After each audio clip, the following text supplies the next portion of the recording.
Did you know that your brain is an anticipation machine and that anxiety is a critical part of how our brain is designed to actually keep us safe and empower us to be our best selves? In this video, we're going to dive deeply into what this means because it might seem a little counterintuitive. My name is Dr. Kate Truitt. I'm a licensed clinical psychologist as well as an applied neuroscientist.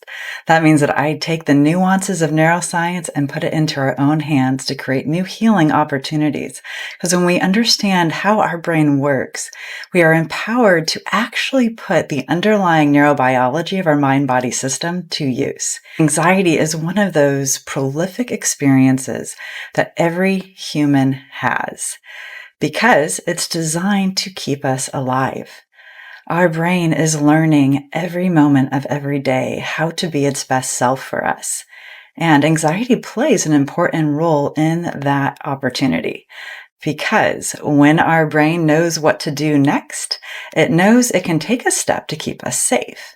That word safe is really important when we think about anxiety, because anxiety is all about anticipating what comes next, but it is being driven by a fear part of our system that works very, very, very hard to keep us safe.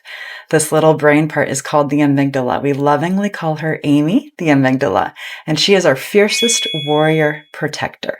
So in this video, we're going to dive deep into a new opportunity for partnering with our brain to create neurobiological change that takes the edge off of anxiety, softens it, and even gives it a new job. Because what we know now is that we can harness the opportunities of neuroscience and our own inherent healing in our hands opportunities to create empowered change. So let's go back to that idea of our brain being an anticipation machine. From the beginning of time, one of the things that has made humans so specifically cool and very different from every other mammal that came before us is the fact that our brain can tell stories. That story making, meaning making, is one of our most powerful tools because it allows us to see into the future. And we also know now that 90% of every present moment is defined by the past.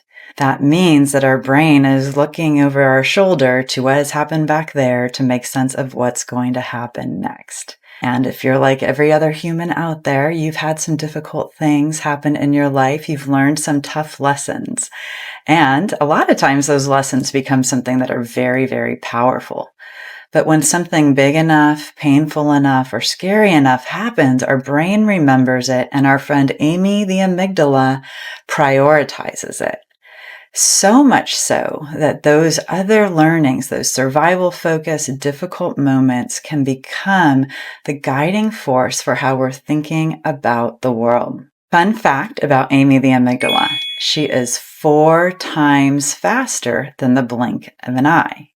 So blink, 4 times faster than that, this little brain part tucked deep in your brain is looking out and making sense of the world for you. She's also 4 times faster than our prefrontal cortex or our thinking brain. And so when she senses stress or a threat, she will hijack our brain and start to guide the way we're making sense of the world. And so the opportunity is to help our brain make better sense of what's happening in any given moment through down-regulating our brain. Now, you may be familiar with something called breath work or another great healing tool, mindfulness. These are known and extremely wonderful tools for down-regulating the body. And did you know that we also can actively and rapidly down-regulate our brain? And here's the even cooler thing. It's a tool we all carry around in our own pocket. It's called human touch. What we've learned is that when we gently apply what's called the havening touch to our own mind and body, we can down-regulate our brain. We can help it become soothed and even teach it to not prioritize the tough stuff as much anymore. So there's 4 different havening touch applications. One, you just saw me do. It's as though you're washing your hands under warm water, rubbing your palms gently together. If you've ever wrung your hands or perhaps picked at your nails, well, you are actually doing a version of self-soothing. And so this is another intentional way to calm your system. The second touch is called arm havening, or I like to call it a havening hug.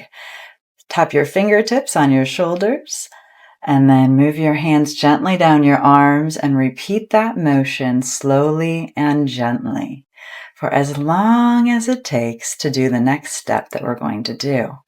But even doing this mechanism when you are feeling anxious at all will start to calm your brain down, because we have little receptors in our skin that go straight up to our brain and release all sorts of feel-good chemicals. Final two touches are right across the brow. This is forehead havening, and right under the eyes. So if you've ever wiped away a tear or had a tension headache, these two motions may seem familiar.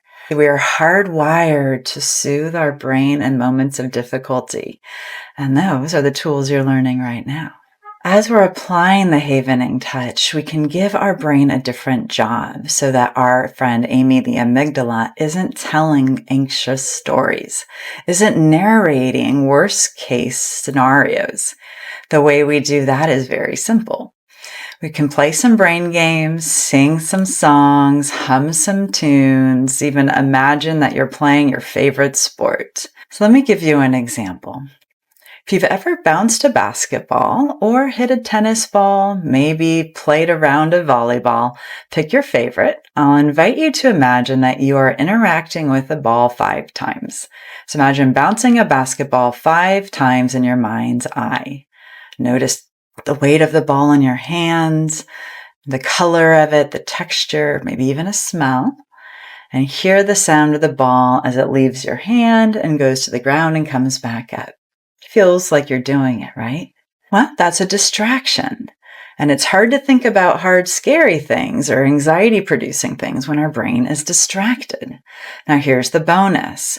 When we imagine doing a distraction while applying the havening touch, we're actually down-regulating our brain out of a red zone or even an orange or yellow zone and supporting our system and moving into a state of neutral or even calm.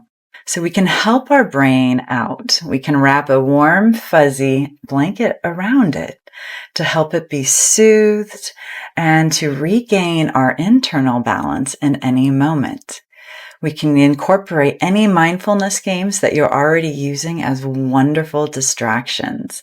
So if you do breath work, if you know that 5, 4, 3, 2, 1 exercise, if you've ever had high levels of anxiety or panic, tuning into your senses, you could even notice looking around your room and find 5 objects for every color of the rainbow while applying the havening touch.